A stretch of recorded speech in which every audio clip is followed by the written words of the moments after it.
Va-t-on réussir à s'en sortir? C'est une question alarmante qui reste d'actualité après le verdict de la COP26. L'accord à minima de Glasgow jette un froid sur les espoirs de contenir la limite des 1,5 degré de réchauffement de la planète.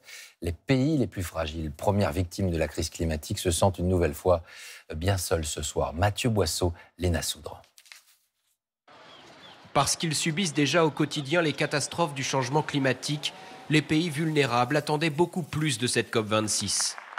Alors hier soir, à l'annonce de l'accord, ils ont souvent applaudi avec retenue, comme ici les Maldives. Pendant 2 semaines, ces nations ont interpellé le monde sans obtenir l'aide financière réclamée, ni de mesures ambitieuses, à leurs yeux, contre le réchauffement. Pour un pays comme le mien, la différence entre 1,5 degré et 2 degrés, c'est une condamnation à mort. Mais certains de ces États soulignent aussi que grâce au compromis, le sommet n'est pas un échec total. C'est pour cette raison que les représentants de l'archipel de Tuvalu, dont le discours mardi sur la montée des eaux avait marqué les esprits, ont voulu rester optimistes. Ce ministre brandissant la photo de ses 3 petits-enfants.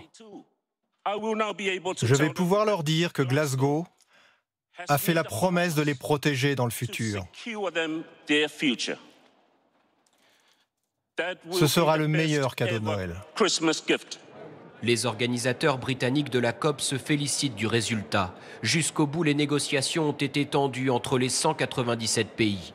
Au moment d'officialiser le texte final, le président du sommet est même rattrapé par des larmes de frustration. Quelques minutes plus tôt, après de vives discussions, l'un des engagements majeurs sur le charbon a été affaibli. L'abandon est devenu diminution, formule moins contraignante, sous la pression de l'Inde, soutenue par la Chine.